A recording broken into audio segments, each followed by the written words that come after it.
Hello dear student, welcome back to our YouTube channel physics by Virendra sir. I hope अभी तक जितने भी 4 tools हमारे हुए हैं मैथमेटिकल टूल्स, आपने अच्छे से उनको अंडरस्टैंड किया होगा कॉन्सेप्ट्स को और क्वेश्चन भी किए होंगे। और अगर नहीं किए हैं तो मैं आपसे रिक्वेस्ट करता हूं कि क्वेश्चन कर लो, वरना आप भूल जाओगे। विदाउट प्रैक्टिस इन कॉन्सेप्ट को पढ़ने का कोई फ़ायदा नहीं है। आज मैं आपको इसी रिगार्डिंग में एक बात बताना चाहूँगा। there is only person who stop you to get success, that's you। आपको एक ही इंसान उठा सकता है और एक ही इंसान गिरा सकता है, वो आप खुद हो। जब तक आप ठानोगे नहीं कि आपको कुछ कामयाब होना है या कुछ करना है, तब तक आपको कोई भी कामयाब नहीं कर सकता। और अगर जिस दिन आपने ठान लिया कि आपको कामयाब होना है, तो आपको कोई रोक नहीं सकता। ये मेरे साथ भी इंसिडेंट बना हुआ है। जब मैं तैयारी कर रहा था तो मुझको एक पर्सन ने बोला कि आप आईआईटी या एनआईटी कभी क्लियर नहीं कर सकते। बोला आपका वैसा फेस नहीं है। मुझे नहीं पता उन्होंने क्या सोच के बोला था, लेकिन मैंने सोचा था कोई अच्छे कॉलेज से मुझे बीटेक करनी है, तो मैंने ठानी और मैंने मेहनत करी और भगवान की दया से वो कृपा से मिला भी मेरे को। तो जब तक आप कोशिश नहीं करोगे तब तक आप कुछ अचीव नहीं कर सकते। और यही टाइम है, अगर आप हार्ड वर्क करोगे तो आपने इसके बाद ज़िंदगी में जितनी मेहनत करोगे उसके हिसाब से आपको जो उसका फल मिलेगा इस टाइम उससे कहीं ज़्यादा मिलेगा। अब हम लौटते हैं अपने कॉन्सेप्ट की तरफ। आज हमारा 5th टूल है क्या? इंटीग्रेशन। आज हम पढ़ेंगे इंटीग्रेशन। डिफरेंशिएशन हमने पढ़ा था। जैसे हमारे मैथमेटिक्स में कुछ कॉन्सेप्ट होते हैं, डिवाइडेशन का होता है और मल्टीप्लिकेशन का होता है, सेम वैसा ही रिलेशन यहाँ पर डिफरेंशिएशन और इंटीग्रेशन का है। इंटीग्रेशन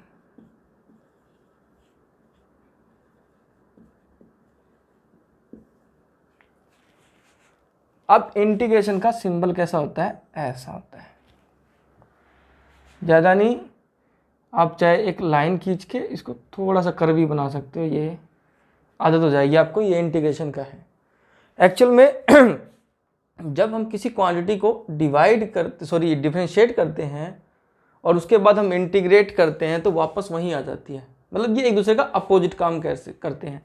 जैसे मैथमेटिकल उसमें करते हैं हम टर्म्स में, 4 को 2 से डिवाइड कर दें तो क्या आता है? 2 आता है।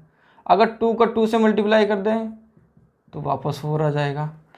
ये एक दूसरे के जैसे रेसिप्रोकल हैं एक दूसरे के, वैसे ही यहाँ पर डिफरेंशिएशन और इंटीग्रेशन है। अच्छा, मैंने डिफरेंशिएशन का बताया था मीनिंग कि ये क्या करता है? स्मॉल रेट ऑफ चेंज को बताता है। अगर आप फास्ट भाग रहे हो, आपने 100 मीटर 2 सेकंड में तय कर लिए, तो आपने कहेंगे भाई कितनी स्पीड से भाग रहा है। तो हम क्या करेंगे? जितना डिस्टेंस ट्रैवल किया है डिवाइड बाय में टाइम कर देंगे, हमने इस स्पीड से इसने किया है। कोई किसी काम को अगर कह दे भाई उसने एक काम को 1 सेकंड में कर दिया, तो आपकी पावर निकालेंगे, तो वो भी रेट में था। अब इंटीग्रेशन एक्चुअल में हुआ क्या? मैं पहले एग्जांपल लेता हूँ। जैसे आपको इस चीज़ का एरिया निकालना है। अब ये कैसा है? रेक्टेंगल। इसकी लेंथ L है, ब्रेड्थ B है, तो इसका एरिया क्या आ जाएगा?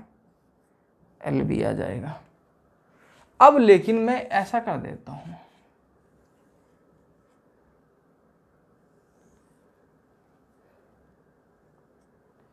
ये x एक्सिस है, ये y एक्सिस है।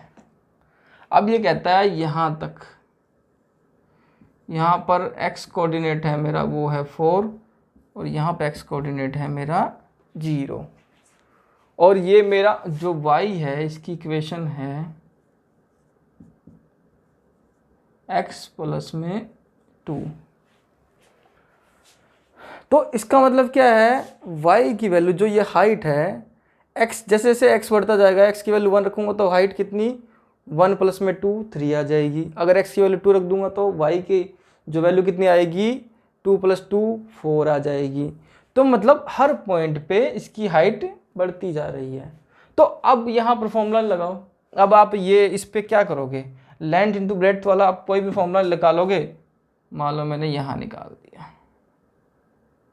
ये छोटा सा ये लेके, उसके बाद आगे सेम इसमें वो नहीं आएगा ना, क्योंकि क्या है, हर कर्व पे आप अगर मान लो आप ये निकालने लग जाओ, ये और ये वाला एरिया, तो इस पर आप ये नहीं बनेगा, ये ट्रिपेजम भी नहीं बनेगी क्योंकि कर्वी है, तो आप पे कोई रूल नहीं काम करेगा। तो उस स्केल में क्या होता है, इंटीग्रेशन क्या करता है, एक छोटे से पार्ट का एरिया निकाल लो और उसको इंटीग्रेट कर दो, वो उस शेडो का कह दो या उस पार्ट का कह दो, एरिया निकाल के आपको दे देगा।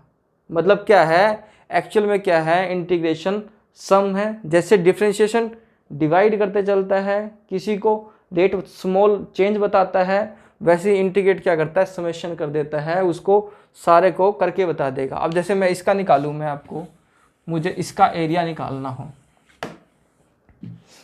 इसका एरिया निकालना है, मैं वैसे बता देता हूँ, इसमें भी रूल पढ़े नहीं है आपने, मैं बस एग्जांपल दे रहा हूँ कि इंटीग्रेशन यूज़ क्यों होता है। तो इसका मैं मान लेता हूँ ये स्मॉल लेंथ dx है। अब ये हाइट इस कोऑर्डिनेट पे क्या है, मैं मानता हूँ बहुत बहुत बहुत स्मॉल है, इतना स्मॉल है कि जो ये वाला, ये बहुत स्मॉल है, dx हो गया। उसके बाद ये हाइट, अब ये डिफरेंस स्मॉल है, तो ये वाली हाइट और ये वाली हाइट दोनों पॉइंट पे मैं मानता हूँ इसको a, इसको b, इसको c और इसको d। अगर dx मेरा वेरी स्मॉल है dx मेरा, तो आप एक चीज देखो, जो मेरा ये A B nearly equal to C D नहीं हो जाएगा, अप्रोक्सीमेटली इक्वल टू। तो इसका अगर मैं निकालूं, मैं स्मॉल एरिया मैं मानता हूं उसको डी ए, इसका एरिया निकालूं तो कितना आएगा मेरा, हम जैसे फॉर्म लगाते हैं वो सिंपल, रेक्टेंगल का लेंथ इनटू ब्रेथ में, लेंथ कितनी है y है, ब्रेथ कितनी है मेरी dx है। अब इसका मैं निकालूं तो इसको क्या करो, आप इंटीग्रेट कर दो, मैंने बताया y डॉट dx। अब इसमें आप क्या करोगे, आगे क्या करो बताता हूँ मैं आपको, dA का इंटीग्रेट कर दोगे तो कैपिटल A आ गया मेरा, y की जगह क्या है x प्लस में 2 dx, और x की लिमिट x 0 से लेकर 4 तक, इसको बोलते हैं वैसे डेफिनेट इंटीग्रेशन। इसकी जो वैल्यू आएगी ना वो एरिया आ जाएगा। अभी हम कॉन्सेप्ट करेंगे, उसके बाद आप ये लास्ट में हम इसका एरिया आपको निकाल के बताएंगे।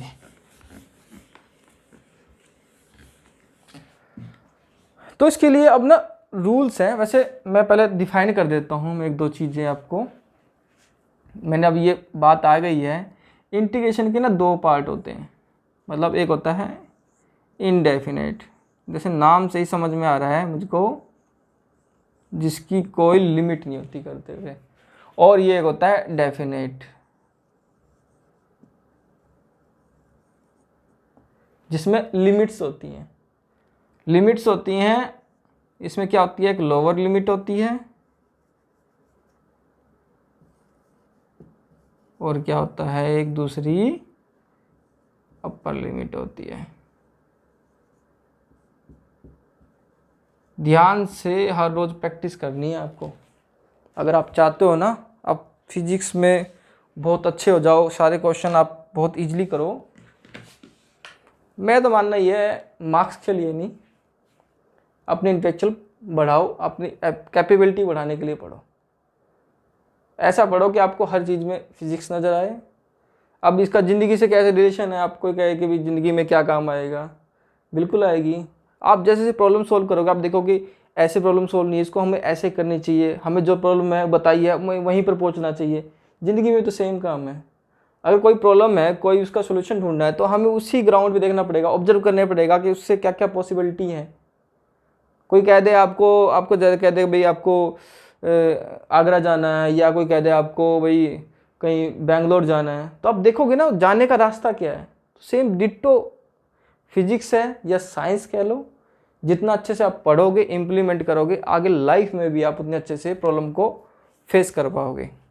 अब ये लोअर लिमिट, ये अपर लिमिट हो गई। अब इसका क्या होगा, जो इंडेफिनेट का साइन ऐसे आएगा, ये y है, उसको dx के रिप्रेजेंट कर दूंगा।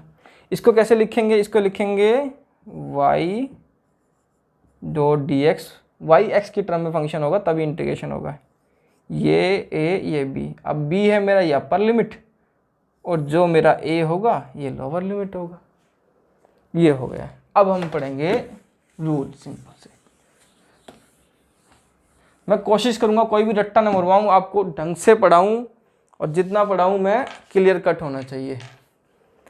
अब उसके बाद हमारे रूल हैं, जैसे y हमारा है सबसे पहला x की पावर n।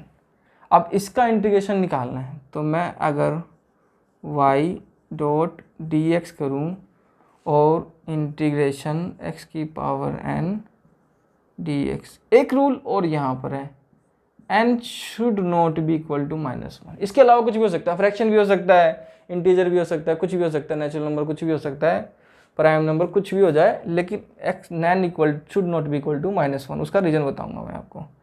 तो इसका फॉर्मूला क्या है, x की पावर n, इसके पावर में 1 ऐड कर दो और जो पावर आई है ना उससे डिवाइड करना है। अब एक चीज़ ध्यान रखना, उसके बाद में प्लस में c आना जरूरी है आपका। अब एक चीज़ ध्यान रखना, जैसे डिफरेंशिएशन क्या करते थे हम, पावर आती थी मल्टीप्लाई में होती थी ना, अब ये इसका उल्टा चलता है, तो वहाँ अगर मल्टीप्लाई हो रहा तो यहाँ डिवाइड में होगा। अब मैंने सी क्यू लगा दिया, अब उसका भी एग्जाम्पल देख लो। अब y जैसे हमारे पास आया कोई फंक्शन y आया मेरा, मैं क्या गया 3x प्लस में 2।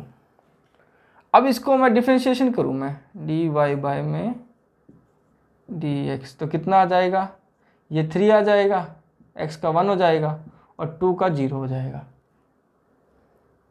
अब एक चीज़ देखो आप, इसमें क्या है, ये बन गया कैसे 3 ऐसे बन गया है इसका डिफरेंशिएशन। अगर इसको इंटीग्रेट करूँगा तो दोबारा कांस्टेंट आ जाएगा। जरूरी नहीं है, हो भी सकता है वो कांस्टेंट, नहीं भी हो सकता, क्या पता वो कांस्टेंट 0 हो, लेकिन हमें कैसे पता चलेगा वो कांस्टेंट 0 है कि नहीं है। इसलिए हमेशा ही हम c मानेंगे, क्योंकि किसी भी चीज़ का अगर किसी कांस्टेंट टर्म का भी निकालोगे या किसी टर्म का निकालोगे उसमें कांस्टेंट ऐड होता है। हम प्रूफ करेंगे बाद में, जब आपको मैं कोई 1-2 लेक्चर थोड़ा छोटा सा बताऊंगा आपको उसमें कि भाई सी 0 भी क्यों हो सकता है और दूसरी कोई वैल्यू भी हो सकती है। सी को बोलते हैं हम इंटीग्रेशन कांस्टेंट।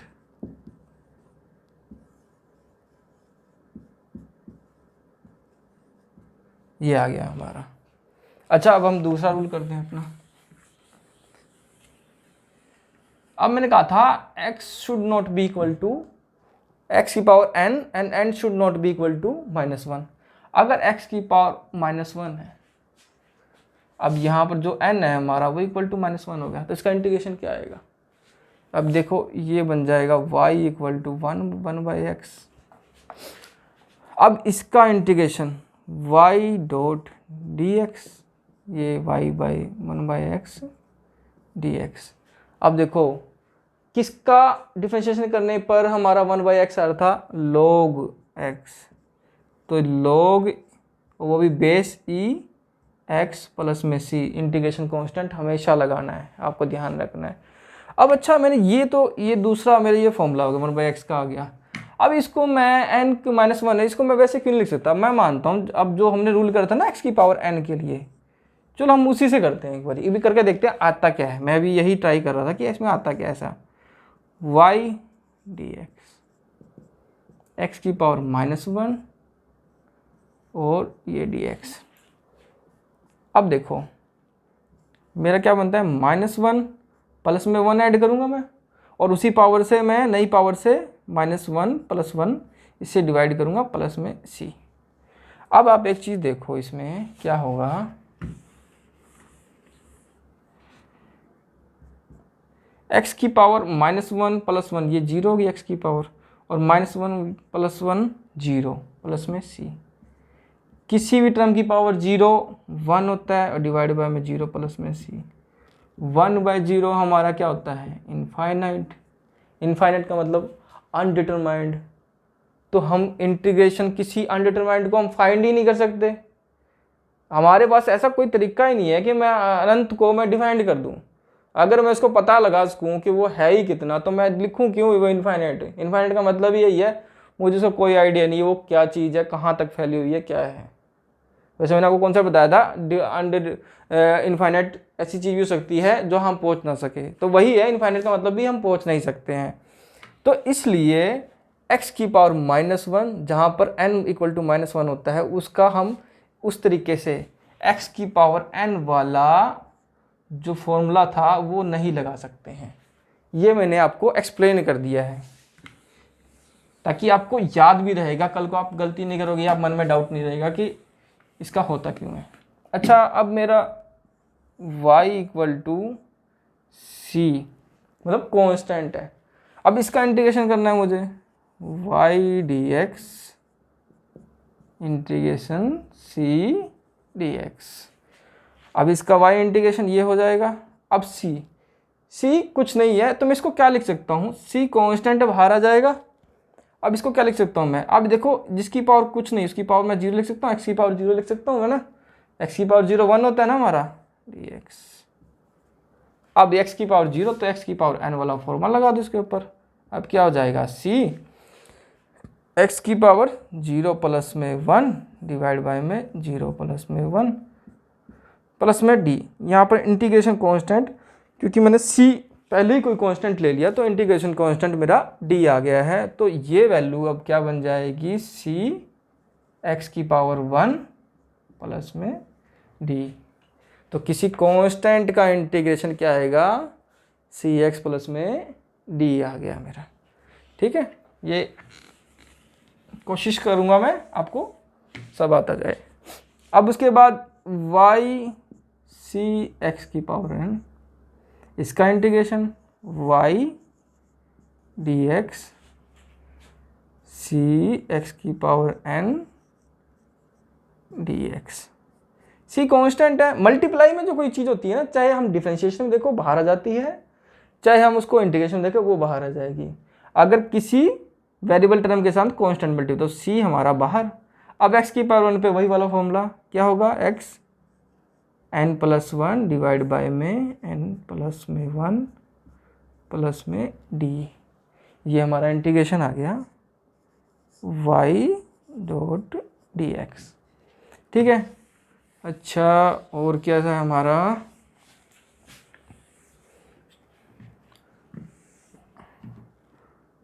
ये मेरा जो y है वो है मेरा e की पावर ax प्लस में b। ठीक है, मुझे इसका इंटीग्रेशन करना है, y डॉट डी एक्स ई ए एक्स प्लस में b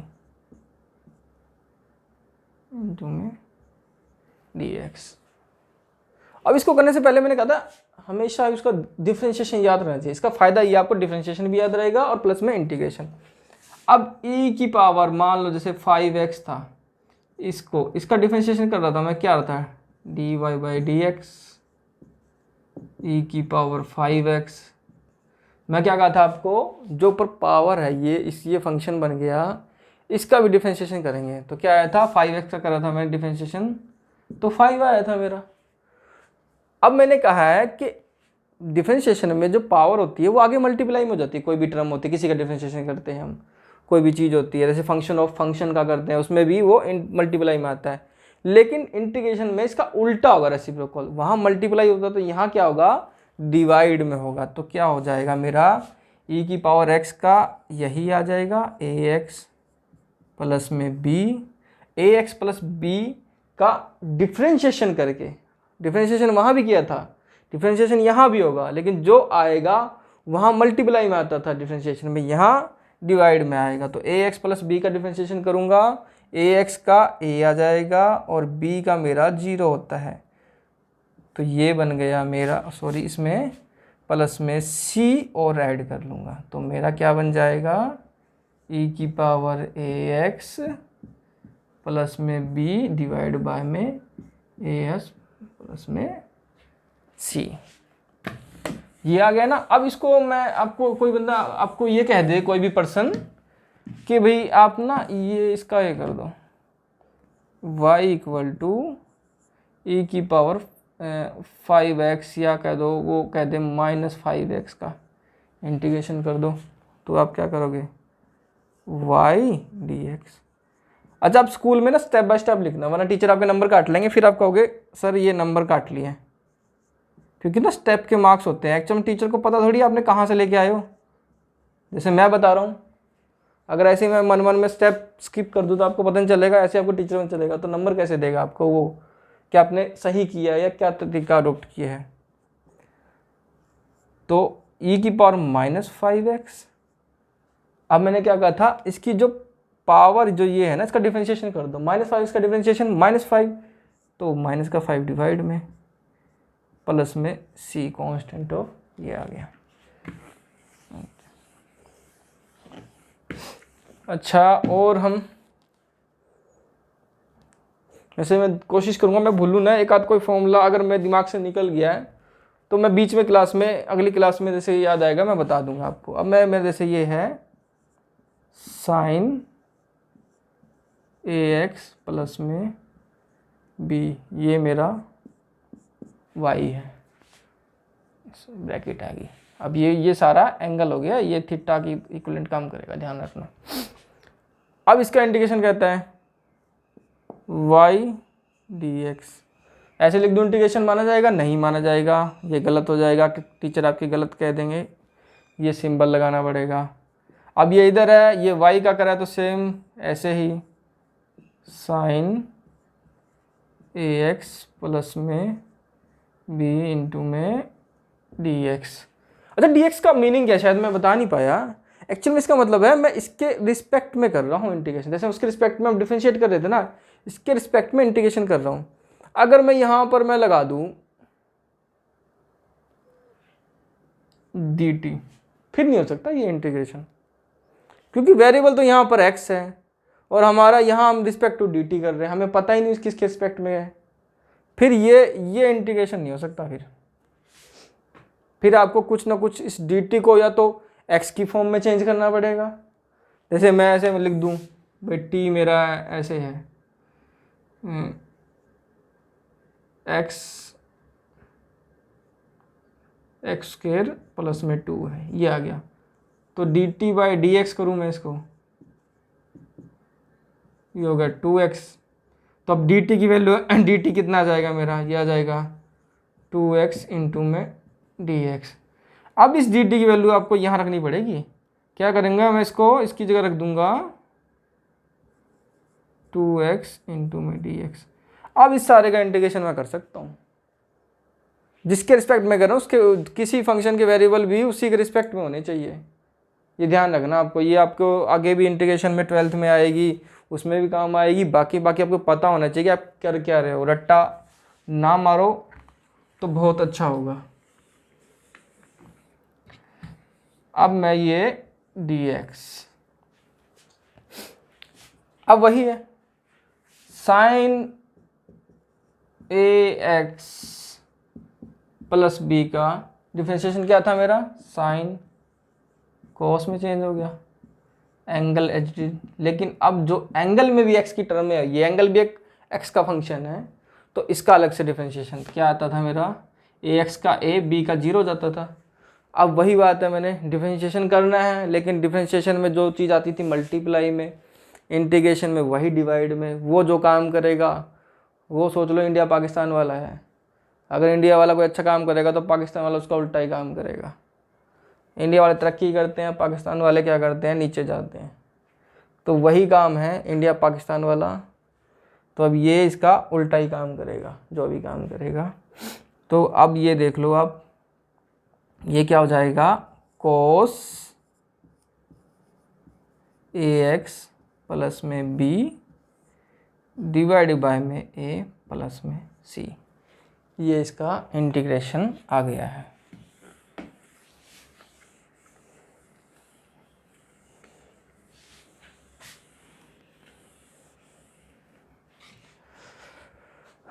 अच्छा,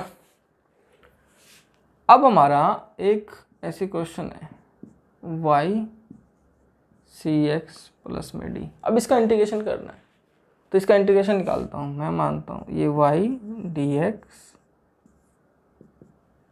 सी एक्स प्लस में इंटू में ये डी एक्स।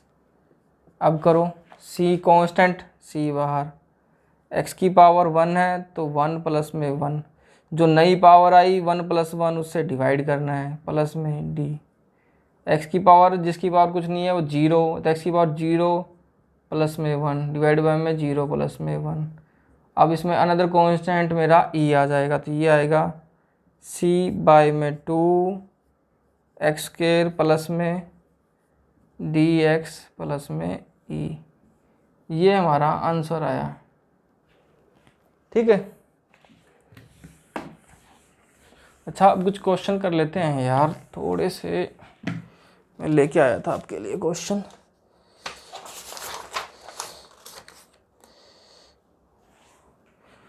अब मैं ये y इक्वल टू है मेरा x की पावर -7 प्लस x की पावर 1/2 प्लस में 2। तो y डॉट डी एक्स, अब इसका करो, x की पावर -7 प्लस x की पावर 1/2 प्लस में 2,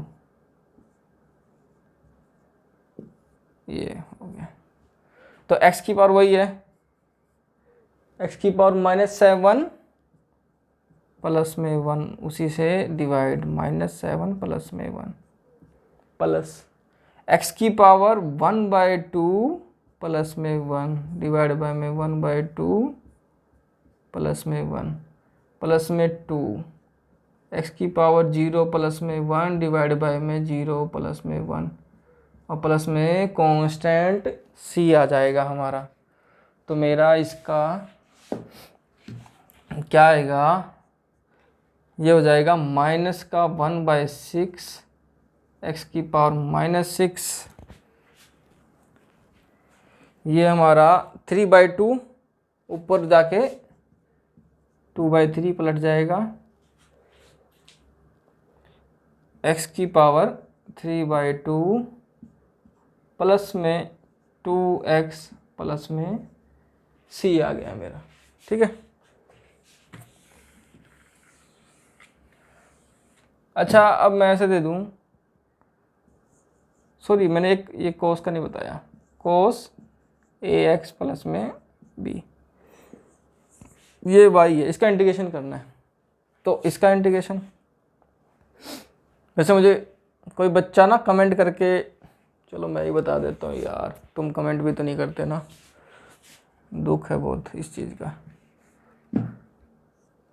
अच्छा, इसका मैं अगर करूँ, मैं cos x का हमारा डिफरेंशिएशन क्या आया था, -sin x आया था, तो अब वही होगा इसमें क्या होगा, मैं इसका इंटीग्रेशन करता हूँ y डॉट डी एक्स, तो इसका करूँगा क्या आएगा मेरा, इसका इंटीग्रेशन sin ax प्लस में b, लेकिन माइनस का आएगा, वहाँ प्लस था ना, यहाँ माइनस ही आएगा। मतलब जब हम करते थे कोस का डिफरेंशिएशन, जैसे साइन का करते थे हम डिफरेंशिएशन, तो वो कोस एक्स आता था मेरा। अब हमने क्या करा था, अब यहाँ पर देखो कोस एक्स का करोगे तो क्या आएगा, माइनस का साइन एक्स आएगा। सेम ऐसे ही है, यहाँ पर आएगा और नई पावर से डिवाइड हो जाएगा। ठीक है। ऐसी टेंजेंट का, ऐसी कोट का आप सबका कर सकते हो, बस आपको कुछ नहीं करना, आपको रेसिप्रोकल करना है, प्लस में c लगा देना है साथ में सबके कांस्टेंट, कि हमें पता नहीं भी कांस्टेंट वैल्यू आ कहाँ से रही है, तो उसके लिए पता लगाने के लिए हमें करना है। अच्छा, अब मैं ना आपको एक चीज़ में, क्वेश्चन बहुत से हैं, आप कर लेना, कोई से भी हैं, आप सब तरह के क्वेश्चन कर सकते हो इसमें। मान लो ऐसे हो जाए, y इक्वल टू e की पावर 7x प्लस में 6 इसका इंटीग्रेशन करना हो तो y dot D x integration e की पावर 7x प्लस में 6 इंटू में डी एक्स। तो ये क्या हो जाएगा, e की पावर 7x प्लस में 6,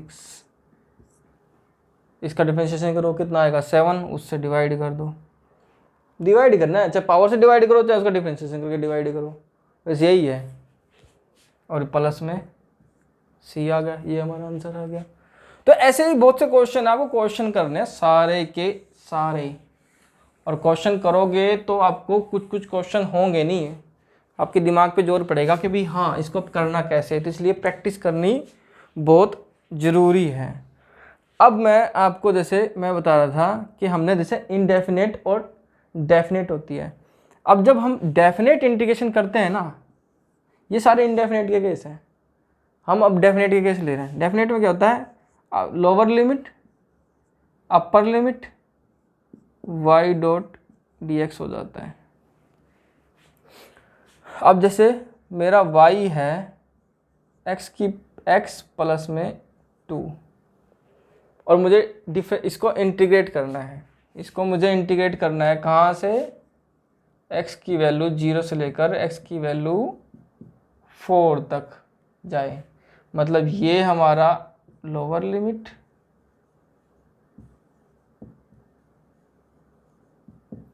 और ये हमारा अपर लिमिट।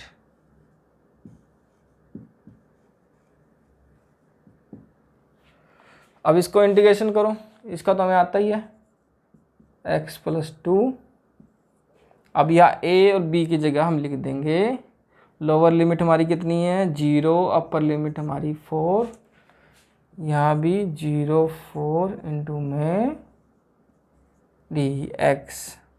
तो x का करो एक्स स्क्वायर डिवाइड बाय में 2, एक्स स्क्वायर कैसे हो गया, ये 1 आ गया, 1 प्लस 1 2 हो गया, डिवाइड बाय 2, प्लस में 2 का करो कांस्टेंट का तो 2x।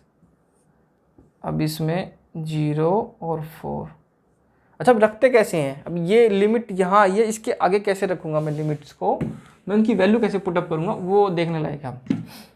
अब इसको मैंने क्या हो गया, ये हो गया 1/2, इसमें होगा क्या, एक्स स्क्वायर है ना, तो पहले अपर लिमिट, मतलब अपर लिमिट 4 का स्क्वायर माइनस लोअर लिमिट 0 उसका स्क्वायर, मतलब एक्स में आपको पहले अपर लिमिट रखनी है और जो स्क्वायर है वो तो है ही नेचुरली, एक्स अपर लिमिट का स्क्वायर आ गया, फिर माइनस होगा, फिर लोअर लिमिट का स्क्वायर होगा, प्लस में 2।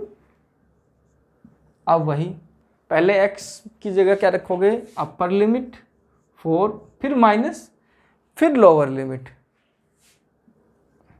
0, ये आ गया 1/2, 4 का स्क्वायर 16 माइनस 0 प्लस में 2 इंटू में 4, तो 16/2 8 और प्लस में 8, ये हमारा आ गया 16 आंसर।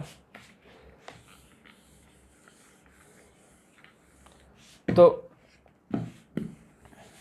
मैंने ये आपको डेफिनेट का केस बताया, और जो अब मैंने आपको एक क्वेश्चन ये वाला बोला था ना, मुझे बताया था आपको कि ऐसे ये कर्व बन रही है और ये कर्व है मेरी y, मैं मानता हूँ एक्स स्क्वायर प्लस में x है, ठीक है, और यहाँ x इक्वल टू 0 से लेकर x इक्वल टू 4 तक ही जाना है, मैं लगा लेता हूँ यहाँ तक जाना है।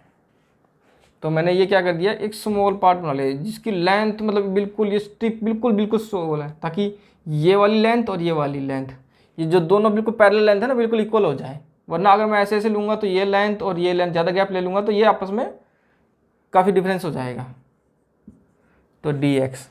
तो इसका अगर मैं स्मॉल da मानूँ तो क्या होगा, इसकी जो हाइट है, हाइट किसी पॉइंट पे किसके रिप्रेजेंट, y कोऑर्डिनेट होगा ना, जितना मान लो मैं x की वैल्यू 1 पे रखूँ तो 1 का स्क्वायर प्लस में 1 2 आ जाएगा, तो y जैसे रेक्टेंगल का एरिया निकालते हैं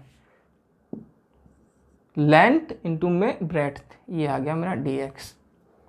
अब इसको मुझे निकालना है, इंटीग्रेट करूँगा मैं लिमिट, लोअर लिमिट 0 और upper limit 4, lower limit 0 upper limit 4। अब y की जगह रखूँगा, क्योंकि ऐसे तो हम इंटीग्रेट कर ही नहीं सकते, जिसके रिस्पेक्ट में कर रहे हो उस टर्म को उसी के रिस्पेक्ट में कन्वर्ट करना होता है हमें। तो ये 0 और ये 4। अब इसको करो, इसको अगर मैं करता हूँ तो मेरा एरिया जो है x की पावर क्यूब डिवाइड बाय में 3 प्लस में x का स्क्वायर डिवाइड बाय में 2, ये 0 4। अब इसको कैसे करेंगे, वही 1/3। अब इसमें रखो अपर लिमिट 4 की क्यूब माइनस 0 लोअर लिमिट की क्यूब प्लस 1/2 अपर लिमिट का स्क्वायर माइनस लोअर लिमिट का स्क्वायर। तो उसके बाद 1/3 4 की क्यूब 64 माइनस 0, ये हो गया 4 का स्क्वायर 16 डिवाइड बाय में 2। अब ये आ जाएगा मेरा, कितना आया इसको,